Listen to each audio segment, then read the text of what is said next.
Comme vous savez peut-être, nous avons commencé la semaine dernière notre série avant l'été, qui est simplement questions-réponses. On a fait ça il y a quelques années aussi, où on s'est posé les questions les plus fréquemment posées cette année passée dans l'Église par nos membres. La semaine dernière, on a vu la question de comment conserver l'unité dans l'Église locale, et aujourd'hui, la question du jour, c'est comment gérer les commérages dans l'Église, qui est finalement exactement le même sujet dont Joe parlait tout à l'heure.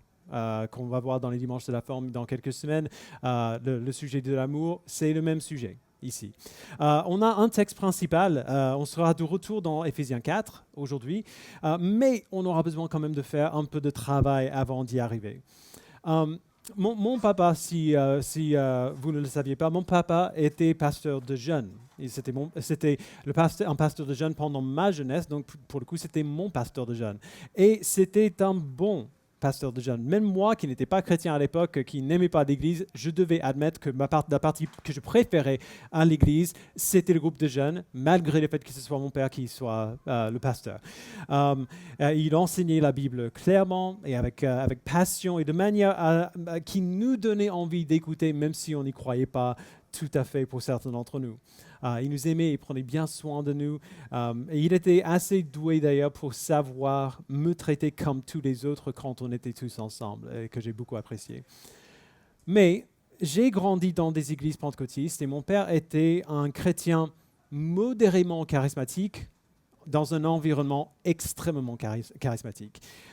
Et à une certaine période de mon adolescence, certains membres influents de l'Église, où on était à l'époque, n'ont pas apprécié que mon père parle plus de la Bible et de Jésus et de comment l'Évangile nous transforme, qui ne parle des dons miraculeux de l'Esprit. Et donc certaines personnes, des hommes et des femmes, des membres des familles qui étaient dans l'Église depuis des décennies, certaines personnes ont commencé à répandre des rumeurs au sujet de mon père. Alors, pour être clair, il n'avait commis aucun péché. Personne ne lui accusait de quoi que ce soit d'inapproprié, au moins d'un point de vue humain. Et rien qu'on disait de lui n'était totalement faux non plus. Mon père mettait moins l'emphase sur les dons de l'esprit que sur d'autres enseignements centraux de la Bible, c'est vrai. Ses membres influents parlaient certainement de lui d'une façon qui suggérait, subtilement ou moins subtilement parfois, qui suggérait aux parents que leurs enfants étaient spirituellement privés par mon père, qui ne voulait pas qu'ils soient remplis de l'esprit. Alors, si vous ne connaissez pas les églises charismatiques, vous ne savez pas du tout de quoi je parle, ce n'est pas grave, et évidemment, toutes les églises charismatiques ne sont pas comme ça. Mais ce qui est important, c'est qu'après quelque temps, les cris des parents étaient devenus assez forts pour que mon père soit viré de l'église. Certains de ses parents sont venus lui en parler et il essayait de leur montrer pourquoi ce qu'ils avaient entendu de lui n'était pas vrai, mais ce n'était pas suffisant. Alors moi, j'avais 17 ans quand cela s'est passé. J'ai vu cette expérience détruire mon père, casser mon papa, que je pensais être incassable. Ce n'était que grâce au soutien de l'Église où on est allé après qu'il s'en est sorti. Et mon père est toujours là d'ailleurs, presque 20 ans plus tard. J'ai vu ce que cela lui a fait et pendant des années, je détestais l'Église à cause de tout cela. Alors je sais que je ne suis pas le seul d'en avoir subi la douleur des commérages. Mais en dehors de la douleur personnelle qui s'y attache, il est difficile de parler du commérage pour plusieurs raisons. La première raison, c'est que ça peut être tellement subtil et en même temps tellement attirant. C'est subtil parce qu'on peut commérer sans même s'en rendre compte. On peut faire sans faire exprès. Et c'est attirant parce que c'est agréable. Genre c'est stimulant. Proverbe 18, verset 8 dit « Les médisances sont comme des friandises. Elles pénètrent jusqu'au tréfonds de l'être. » Alors, nous qui aimons les friandises savons ce que ça fait de les manger, mais on sait aussi qu'il y a des résultats qui viennent avec. Le commérage est divertissant. C'est stimulant d'entendre une info sur quelqu'un qu'on ne devrait peut-être pas savoir, ou dont personne d'autre n'est au courant, parce que savoir cela nous rend un peu spécial. Et c'est stimulant aussi d'être celui qui partage cette info-là. Ou alors, si on est en colère contre quelqu'un, le commérage, c'est un moyen excellent de tirer dans le dos de l'autre sans la gêne potentielle d'une confrontation. Et on se demande pourquoi les réseaux sociaux ne fonctionnent pas très bien. La deuxième raison pour laquelle le commérage est un sujet difficile, c'est que tout le monde en est capable, en est coupable. On a tous fait cela à un moment ou un autre. On est tous tombés dans ce piège. Et donc, puisque nous en sommes tous coupables, nous avons du mal à parler contre ce type de comportement parce qu'on se sent hypocrite en le faisant. La troisième raison, c'est que malgré l'abondance de textes bibliques qui parlent contre cette façon de parler, on peut avoir du mal à le définir bibliquement. Non pas à cause d'un manquement dans la Bible, mais à cause de nous-mêmes. Il n'y a pas un verset ou un passage unique auquel on peut aller et dire « voici ce que Dieu dit au sujet du commérage ». Pour voir ce que la Bible en dit, il faut en fait aller à plusieurs endroits dans la Bible. Par exemple, le psaume chapitre 15, versets 1 à 3, « Ô Éternel, qui séjournera dans ta tente, qui demeurera sur ta montagne sainte? Celui qui marche dans l'intégrité, pratique la justice et dit ce qu'il pense vraiment. Il ne calomnie pas avec sa langue, il ne fait pas de mal à son semblable, il ne jette pas le déshonneur sur son prochain. » Proverbe 6, 16, « Il y a 6 choses que l'Éternel déteste, et même 7 dont il a horreur. » Donc il fait une petite liste, et le dernier, le faux témoin qui dit des mensonges et celui qui provoque des conflits entre frères. Lévitique 19, verset 16, « Tu ne propageras pas de calomnie contre ton peuple, ou parmi ton peuple. » Jacques 4, verset 11, « Ne dites pas du mal les uns des autres, frères et sœurs. » Proverbe 25, verset 9, « Règle ton différend avec ton prochain et ne va pas révéler les confidences d'un autre, sinon il pourrait l'apprendre et t'injurer et tu perdrais définitivement ta bonne réputation. » Ou alors Romains 1, verset 28 à 30, « Dieu les a livrés à leur intelligence déréglée, de sorte qu'ils commettent des actes indignes. Rapporteurs, ils sont aussi médisants. » Et ainsi de suite. Il y a des tonnes et des tonnes de versets qu'on pourrait citer. Vous voyez ce que je veux dire? La Bible en parle pas mal, mais voici la chose difficile. Il est vraiment facile de prendre un de ces versets individuellement et de dire « mais je ne fais pas ça quand même. C'est pas ça que je fais. » Puisqu'il n'y a pas un passage unique dans la Bible où on peut aller pour construire tout l'argument contre le commérage, on cherche constamment un échappatoire. Et les dégâts que cela fait sont énormes. Tout le monde qui a été dans cette situation connaît les dégâts des commérages. C'est une des sources les plus fréquentes du conflit dans l'Église. Alors, je vais vous donner une définition du commérage que j'aime beaucoup, qui ne vient pas de moi, mais qui prend en compte l'enseignement général de la Bible à ce sujet. Je l'ai trouvé dans un article d'un pasteur qui s'appelle Matt Mitchell. Il définit le commérage comme partager de mauvaises nouvelles derrière le dos d'un autre à partir d'un mauvais cœur. Alors, on va le prendre petit à petit, et j'en prends pas mal de son article ici aussi. Le commérage, déjà, c'est partager de mauvaises nouvelles. Alors ça peut signifier plusieurs choses. D'abord, ça peut signifier partager des informations qui sont fausses ou qui sont médisantes. L'histoire est peut-être fausse et tu sais qu'elle est fausse, dans quel cas ce n'est pas seulement le commérage, mais la médisance mensongère que la Bible condamne abondamment, bien sûr. Ça, c'est facile. Tout le monde peut comprendre pourquoi on ne devrait pas faire ça.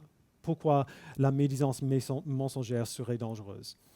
Mais cette fausse information, entre guillemets, cette mauvaise nouvelle, pourrait aussi être vraie, ou à moitié vraie, mais expliquée de telle façon à ce que le résultat final soit faux.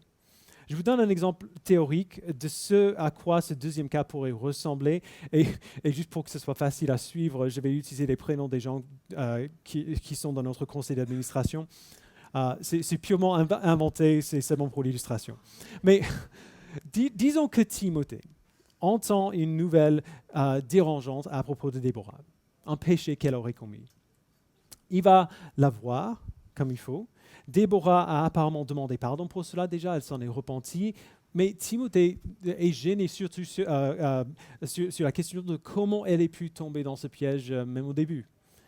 Et donc qu'est-ce qu'il fait? Timothée, qui reste dérangé après cette discussion, il parle de son inquiétude à Alice.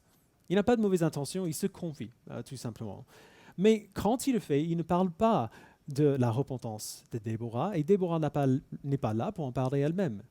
Donc Alice quitte cette discussion, aussi dérangée elle-même maintenant. Elle ressent un certain poids parce qu'elle sait que Joe est ami aussi avec Déborah. Et donc, voulant protéger Joe, juste au cas où, elle va voir Joe et dire, écoute, fais attention à ce que, quand tu es avec Déborah. Ce n'est pas certain qu'elle soit digne de confiance. Elle a fait quelque chose et c'est vraiment difficile. Fais attention. Bien sûr, Joe est inquiet maintenant. Alors il demande à quelques amis de prier, à son groupe de prier en disant, apparemment Déborah, elle a commis un péché grave, elle passe par un moment difficile, prions que Dieu l'amène à la repentance. Tout cela, il n'y a que de bonnes intentions. Mais maintenant, on a tout un groupe de personnes qui ont entendu des choses au sujet de Déborah, mais cette information a été prise hors de son contexte. La notion de sa repentance est absente et Déborah n'est pas présente pour s'expliquer. Alors ce groupe de gens ont tous une idée maintenant qu'il faut qu'ils soient vigilants quand Déborah est là, parce qu'elle n'est évidemment pas digne de confiance et ils le savent, parce qu'ils ont entendu, soi-disant, de la part de quelqu'un d'autre qui était là.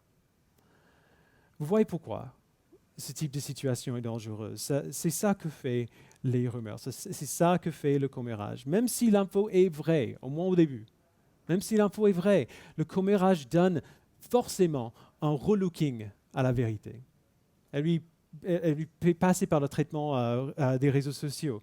Et il efface la possibilité de nuance ou de subtilité ou d'explication et il dépend les gens de manière injuste. Il porte atteinte à leur réputation et tout ce temps, la personne concernée n'est même pas là pour en parler, pour s'expliquer. Ce genre de choses arrive tout le temps. Tout le temps. Ça n'arrive pas toujours que ça soit amené jusqu'à une conclusion aussi extrême que celle que j'ai décrite, mais ça arrive tout le temps. C'est arrivé de nombreuses fois dans l'Église cette année, ça arrive encore aujourd'hui.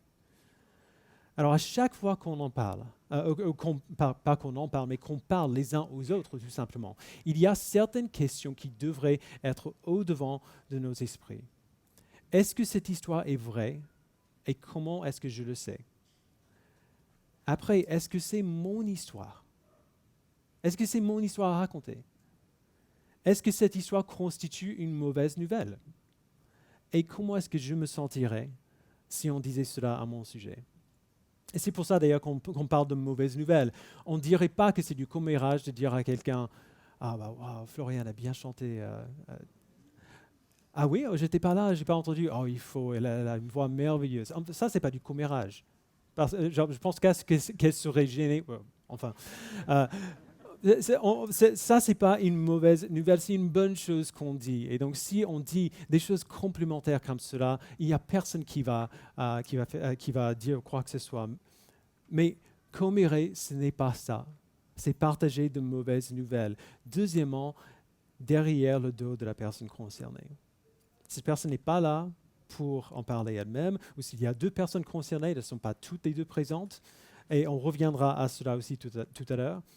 Alors, les questions ici sont aussi simples à poser. Est-ce que la personne concernée est là, ou est-ce qu'elles sont tous ici?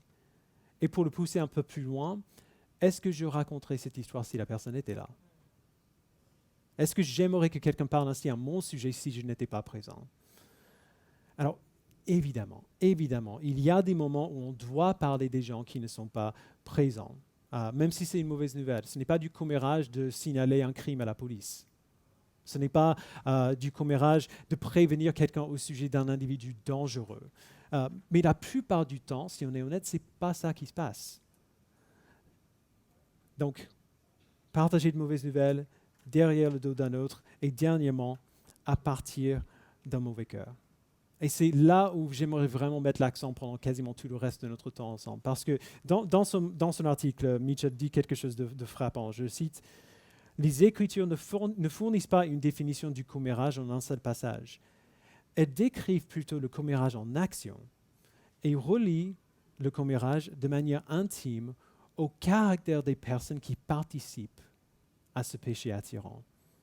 La Bible se sert souvent du mot commérer ou critiquer pour décrire un type de personne plutôt qu'un simple mode de communication. On pourrait trouver cette citation un peu dure parce que nous, on sait, on peut se souvenir des moments où on a fait cela et on pense que nos motivations étaient bonnes. Alors, on essayait d'aider. Alors peut-être que ce n'était pas sage, peut-être qu'on a fait une gaffe, mais ce n'était pas un péché. Il y a quand même un problème avec ce raisonnement. Écoutez comment l'apôtre Jacques le dit. Jacques 1, verset 26. « Si quelqu'un parmi vous croit être religieux alors qu'il ne tient pas sa langue en bride, mais trompe son propre cœur. Sa religion est sans valeur. » Une personne qui grandit dans la sainteté, qui grandit dans sa ressemblance à Christ, apprend à maîtriser sa langue, à parler de manière appropriée, au moment approprié, dans le contexte approprié. Parce que si on ne peut pas maîtriser sa langue, on trompe son propre cœur. Alors on pourrait trouver Jacques un peu extrême, là pour le coup, mais lui, il ne fait qu'exposer ce que Jésus a lui-même dit. Luc 6, 45, « L'homme bon tire de bonnes choses du bon trésor de son cœur, et celui qui est mauvais tire de mauvaises choses du mauvais trésor de son cœur. En effet, sa bouche exprime ce dont son cœur est plein. » C'est quand même important. Quand il est sujet du commérage, nos cœurs y jouent toujours un rôle. Alors voilà une définition. Tout ça, c'est ce qu'il ne faut pas faire et nous aide à voir ce qui se passe dans notre propre cœur quand on tombe dans ce piège. Mais rien de tout cela ne répond à la question plus grande. La grande question dans nos esprits à ce sujet ne devrait pas être « qu'est-ce que j'ai le droit de dire ?» On sait ce qu'on a. Dieu nous dit assez simplement ce qui convient de dire et de ne pas dire. La question plutôt devrait être qu'est-ce que je devrais dire activement? Comment est-ce que Dieu m'appelle à parler et pourquoi? Et là, la Bible est encore plus explicite. Puisque c'est encore frais dans nos esprits, j'aimerais revoir ensemble juste une partie de notre texte du dimanche dernier. On était dans Éphésiens 4, donc vous pouvez y aller dans vos Bibles si vous les avez. J'ai hésité, à vrai dire, quand je décidais de quel passage voir avec vous. Mon instinct initial, c'était d'aller à Matthieu 18, versets 15 à 17, qui dit, où Jésus dit, si jamais vous ne le connaissez pas, « Si ton frère a péché contre toi, va et reprends-le seul à seul. Si t'écoutes, tu as gagné un frère. Mais si t'écoutes pas, prends avec toi une ou deux personnes afin que toute l'affaire se règle sur la déclaration de 2 ou 3 témoins. S'il refuse de les écouter, dis-le à l'Église. Et s'il refusait aussi d'écouter l'Église, qu'il soit à tes yeux comme le membre de notre peuple et le collecteur d'impôts. » La raison pour laquelle j'ai décidé de ne pas venir ici, enfin, si, on est venu, mais pour laquelle j'ai décidé de ne pas passer trop de temps ici, c'est parce que j'ai eu plusieurs discussions avec des gens au sujet du commérage et je leur ai posé la question, et pourquoi est-ce que tu n'es pas allé voir la personne, comme Jésus dit dans Matthieu 18? Et la réponse était souvent du genre, mais en fait, il n'était pas vraiment question du péché ici, et donc je ne pensais pas que ça s'appliquait. Ou alors, même, en fait, la personne n'est pas péché contre moi, mais contre quelqu'un d'autre. Et donc, je ne pensais pas que ça s'appliquait. C'est vrai, si on prend les paroles de Jésus ici extrêmement littéralement, ça ne s'applique pas. Mais je pense que Jésus visait quelque chose de plus grand qu'un simple processus pour la discipline d'Église.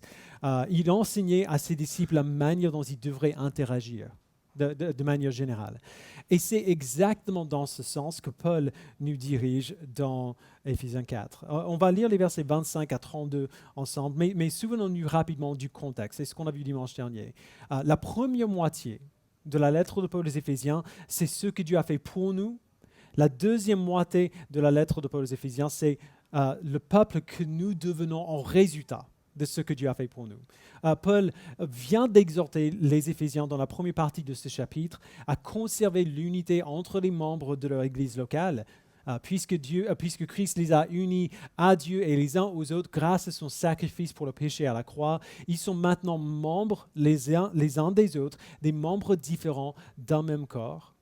Alors Paul les appelle à conserver cette unité, à s'aider les uns les autres, à grandir en Christ vers la maturité spirituelle. Et puis il explique ce à quoi cette maturité ressemble en les rappelant qu'ils ne doivent plus marcher comme des non-croyants parce que ce n'est pas ainsi qu'ils ont appris Christ. Ils ont appris à se débarrasser du vieil homme qui marchait encore selon ses désirs corrompus et trompeurs et à se revêtir du nouvel homme qui vit comme Christ. C'est ce qu'il a dit juste avant. Et au verset 25, il leur dit, pour cette raison, à cause de tout cela, c'est pourquoi vous débarrassons du mensonge. Dites chacun la vérité à votre prochain. Alors, et le voilà d'ailleurs, ce n'est pas dites la vérité au sujet de votre prochain, mais à votre prochain. Car nous sommes membres les uns des autres. Si vous vous mettez en colère, ne péchez pas, que le soleil ne se couche pas sur votre colère et ne laissez aucune place au diable. Que celui qui vole cesse de voler, qui se donne plutôt la peine de travailler honnêtement de ses propres mains pour avoir de quoi donner à celui qui est dans le besoin. Qu'aucune parole malsaine ne sorte de votre bouche, mais seulement de bonnes paroles qui, en fonction des besoins, servent à l'édification et transmettent une grâce à ceux qui les entendent. N'attristez pas le Saint-Esprit de Dieu par lequel vous avez été marqués d'une empreinte pour le jour de la libération. Que toute amertume, toute fureur, toute colère, tout éclat de voix, toute calomnie et toute forme de méchanceté disparaissent du milieu de vous. Soyez bons et pleins de compassion les uns envers les autres. Pardonnez-vous réciproquement comme Dieu nous a pardonné en Christ. Alors, on voit ici que Paul donne beaucoup de commandements variés concernant comment nous devons nous parler les uns aux autres. Il y en a quelques-uns qui ne sont pas de ce sujet, mais de manière globale, il va plutôt dans ce sens. Et il ne donne pas seulement des interdictions, genre ne parlez pas comme ça, mais aussi et surtout des exhortations positives. Parlez ainsi. C'est comme ça que vous devez parler les uns aux autres. Alors pensez à comment un parent, un bon parent qui aime ses enfants, pensez à comment un parent comme ça parle à ses enfants. Quand l'enfant est bébé et il apprend à marcher, évidemment, qu'est-ce qui se passe? Il prend un pas, deux pas et puis un pas, deux pas, ça tombe constamment. Un bon père ne crie pas sur l'enfant quand il fait ça. Un bon père ne crie pas sur l'enfant parce qu'il est maladroit et qu'il tombe, mais ce n'est pas si difficile quand même. Non, il dit, c'est super, tu l'as fait, excellent, fais-le encore. Et donc, il le remet sur ses pieds pour continuer. Puis l'enfant grandit, il apprend à faire du vélo. Et papa est là, il fait le coach. Oui, c'est bien, ne regarde pas tes pieds, lève les yeux, c'est bien, t'es tombé, c'est pas grave, je sais que ça fait mal, c'est rien, tu progresses, tu fais bien, allez, on essaie encore. Selon Paul, toute parole que nous partageons les uns avec les autres devrait être de cet ordre-là. Paul est très explicite dans ce chapitre que le but de tout ce que nous faisons ensemble, tout ce que nous faisons et disons ensemble devrait être dans le but de s'édifier les uns les autres dans l'amour pour grandir en notre ressemblance à Christ. Même des discussions qui n'ont rien à voir avec l'Évangile, qui n'ont rien à voir avec la vie chrétienne, si on parle du foot, quand même, notre but principal devrait être d'édifier nos frères et sœurs en Christ pour nous aider les uns les autres à grandir dans l'Évangile. Oui, il y a une certaine manière de parler du foot qui glorifie Dieu quand même. Ça devrait être le but de chaque parole qu'on se dit les uns aux autres dans l'Église. On dit ce qu'on doit dire, même si parfois on n'a pas toujours envie de le dire, même si c'est difficile, mais on le dit de telle façon à ce que l'autre comprenne très bien que nous sommes pour lui et pas contre lui, que nous l'aimons, que nous sommes là avec lui. Même quand on doit confronter quelqu'un avec un péché, c'est de cette manière qu'on le fait. Alors, qu'est-ce qui se passe si on ne fait pas cela? On ne dit pas la vérité à nos prochains. Des paroles malsaines sortent de notre bouche et rabaissent nos frères et sœurs. On nourrit de l'amertume et de la colère et de la méchanceté. Et d'ailleurs, voilà au verset 31, la calomnie aussi. Il n'y a pas de pardon, il n'y a pas de réconciliation, il y a plutôt de la division. Alors, j'en ai pas parlé la semaine dernière, mais la division, c'est le résultat. C'est le résultat si on ne met pas en pratique ce que Paul nous dit dans ce passage et dans le chapitre qui a précédé. C'est le résultat si le commérage arrive au bout de ses ambitions. La division est évidemment l'inverse de l'unité, et c'est de l'unité que Paul parle ici. Et malheureusement, ça arrive très fréquemment, et c'est presque toujours lorsque quelqu'un est en désaccord avec quelqu'un d'autre, ou a été blessé par quelqu'un, mais il ne gère pas sa blessure de la bonne manière. Quand on a un problème avec quelqu'un dans la communauté, et surtout qu'on ne veut pas que notre vie change, qu'est-ce qu'on fait? On commet, on répand des rumeurs. On essaie de faire que le reste de la communauté ait le même problème que nous. Ou au moins qu'ils doutent du caractère ou des intentions de la personne qui nous dérange. Pourquoi? Parce qu'on ne veut pas être seul. On ne veut pas que notre situation change. Mais le résultat dans l'Église est catastrophique. Principalement, même pas principalement à cause de la blessure que ça peut provoquer, mais principalement parce que c'est l'opposé total du corps de Christ que Paul nous décrit ici. Il n'est pas trop dur au sujet de la division dans ce texte, parce qu'il n'a pas besoin de l'être. Il parle de l'unité. Il parle tellement de l'importance capitale de l'unité qu'une interdiction de provoquer des divisions, ça va de soi. Mais il est bien plus explicite dans d'autres lettres. Voici juste un exemple dans Tite, chapitre 3. Si quelqu'un provoque des divisions, éloigne-toi de lui. Après un premier puis un second avertissement. Sache qu'un tel homme est perverti et qu'il pêche en se condamnant ainsi lui-même. C'est fort. Et on devrait remarquer d'ailleurs que dans ces avertissements contre la division, il n'y a pas de note de bas de page qui dit « sauf si votre colère est justifiée, sauf si vos inquiétudes sont justifiées ». C'est quand même grave parce que ça va à l'encontre du corps que Dieu souhaite construire parmi son peuple. Ça va à l'encontre du réflexe que nous devrions avoir envers les autres membres de notre corps. Il devrait y avoir en nous une générosité instinctive les uns envers les autres, un désir d'agir pour le bien et pour la croissance de nos frères et sœurs en Christ. Et c'est pour cela, verset 29 encore, qu'aucune parole malsaine ne sortent de votre bouche, mais seulement de bonnes paroles qui, en fonction des besoins, servent à l'édification et transmettent une grâce à ceux qui les entendent. Alors voici qu'on revient à ce qu'on disait avant. Souvent, on va devoir parler des sujets et des situations spécifiques dans l'Église. Et ces situations ne seront pas théoriques, mais concerneront de vraies personnes. On doit parler de telle façon à ce que cette personne soit édifiée, qu'elle reçoive la grâce pour poursuivre Jésus-Christ. C'est ça le but. Et quand on fait ça, il faut que la personne soit là. Ça semble bête de le dire, mais nous voilà. Comment est-ce qu'on va nous édifier? Comment est-ce qu'on va édifier notre frère ou notre sœur en Christ? Comment est-ce qu'on va leur donner de la grâce par nos paroles s'ils ne sont pas là pour entendre ces paroles? Comment le fait de parler à leur sujet plutôt que de leur parler à eux les édifie? Si c'est le but, on rate le cible si on essaie de leur édifier en parlant quand ils ne sont pas là. C'est pour cela que l'exhortation de Jésus d'aller parler directement à un frère ou une sœur qui a péché fait sens. Si le but n'est pas une simple obéissance à une règle, mais nous édifier dans l'amour, puisque nous sommes membres du même corps, je ne pourrais pas faire cela si la personne concernée n'est pas présente pour être édifiée. Donc voilà l'exhortation positive. Il donne quand même une exhortation négative. Voici ce qu'il faut faire disparaître. Que toute amertume, toute fureur, toute colère, tout éclat de voix, toute calomnie et toute forme de méchanceté disparaissent du milieu de vous. Mais après, il donne un autre contraire. Soyez bons et pleins de compassion les uns envers les autres. Pardonnez-vous réciproquement comme Dieu nous a pardonnés en Christ. L'amertume est facile. La colère est facile, la calomnie est facile. Alors, j'ai déjà dit la semaine dernière, mais évidemment, l'option de Paul, que Paul donne ici est plus douloureuse. C'est plus dur. La réconciliation est toujours douloureuse. Le pardon est toujours douloureux. Parler à la personne, surtout quelqu'un qui nous a blessés, plutôt qu'au sujet de cette personne, est difficile. Ce que Paul nous appelle à faire est bien plus dur que dire des choses en secret, répandre des rumeurs, commérer, tourner les autres contre leurs frères et sœurs en Christ.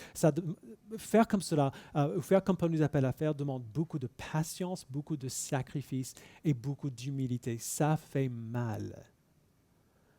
Mais c'était beaucoup plus douloureux, beaucoup plus difficile pour Jésus quand même de faire ce qu'il a fait pour nous, pour créer ce corps. dont il est question ici. Le sacrifice qu'il demande de nous, la douleur qu'il demande de nous d'encaisser, qui nous demande d'encaisser par moment, la réconciliation qui est difficile n'est rien par rapport à ce que lui-même a subi pour nous réconcilier à Dieu et pour créer de nous ce corps. Et ce que Jésus a compris, et ce que Paul nous explique, c'est que même si les efforts que nous devons faire sont incroyablement douloureux, la douleur est préférable. La difficulté est préférable. Le sacrifice est préférable.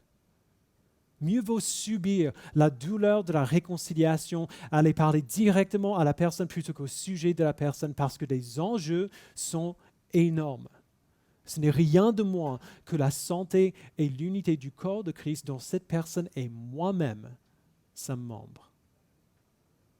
Alors nous devons faire tout notre possible pour éviter la division et pour poursuivre l'unité dans notre façon de parler les uns aux autres et les uns des autres. Et si on entend quelqu'un qui parle d'une manière qui divise, si on entend quelqu'un qui frôle la ligne du commérage, il faut arrêter ces discussions, encourager notre frère ou sœur à aller parler à la personne concernée justement afin de les édifier. Frères et sœurs, la manière dont les chrétiens devraient parler les uns aux autres devrait être radicalement différente de la manière dont le reste du monde parle. Et quand je dis ça, je ne parle pas simplement du ton de la voix. Pour certaines personnes ici, on a des idées de ce qui est approprié, de ce qui est juste.